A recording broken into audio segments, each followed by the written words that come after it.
భద్రావతి అయితే చాలా స్పీడ్‌గా స్టేషన్‌కి వస్తూ ఉంటుంది. అదే స్పీడ్‌గా రామరాజు, వేదవతి వాళ్ళు కూడా వస్తూ ఉంటారు. అలా చాలా స్పీడ్‌గా వచ్చి బండి ఆపి లోపలికి వస్తూ ఉంటారు రామరాజు, వేదవతి. ఇక ప్రేమ అయితే స్టేషన్‌లో ఉంటుంది.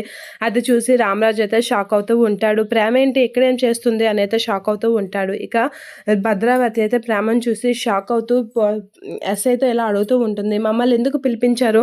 అంత గాబరాగా మమ్మల్ని ఎందుకు రమ్మన్నారు? చెప్పండి ఎస్ఐ గారు అని అయితే భద్రావతి అడిగేసరికి మీ మేనకోడలు ప్రేమ మీ మేనల్లుడైన విశ్వక్‌పై కేసు పెట్టింది. వాళ్ళ అన్నయ్యపై కేసు పెట్టింది అని చెప్పేసి అయితే అంటూ ఉంటాడు. ఆ మాట వినగానే ఒక్కసారిగా రామరాజు వీళ్ళందరూ అయితే అవుతూ ఉంటారు. భద్రావతి అయితే షాక్ అయ్యి ప్రేమ వైపు చూస్తూ ఉంటుంది. ఇక సేనాపతి కూడా షాక్ అవుతూ ఉంటాడు. ఇక ప్రేమ అయితే అక్కడే ఉండి అలా బాధపడుతూ అలా కామ్‌గా ఉంటుంది. ఇక అదంతా విన్న వేదవతి కూడా షాక్ అవుతూ ఉంటుంది. ఎంత పని చేసింది ప్రేమ అని అయితే షాక్ అవుతూ ఉంటుంది.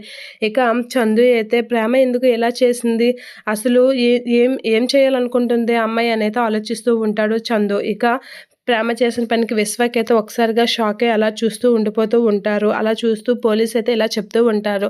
ఈ అబ్బాయి మీద కేసు రిజిస్టర్ అయితే నాన్ బెయిలబుల్ కేసు పెట్టింది అమ్మాయి. ఇప్పుడు ఆ అబ్బాయికి మీరు ఈ కేసు ఒకటే మార్గం ఉంది అని అయితే చెప్తూ ఉంటారు. ఆ మాటకి వేదవతి అయితే అలా చూస్తూ ఉంటుంది. ఈ కేసుని వాపస్ తీసుకొని చందుని విడిపించేస్తే మీరు ఈ కేసు కొట్టేస్తాము. లేదు అంటే విశ్వక్‌ని కూడా జైల్లో పెడతాం అని అనేసరికి విశ్వక్ అయితే కేసు వాపస్ తీసుకోము అనైతే అంటూ ఉంటాడు. అలా అయితే నిన్ను జైల్లో పెట్టవలసి వస్తుంది. అలాంటి కేసు పెట్టింది మీ చెల్లి నీ మీద అని చెప్పేసి అయితే అంటూ ఉంటాడు. ఆ మాటకి భద్రావతి అయితే ప్రేమకసి అలా చూస్తూ ఉంటుంది.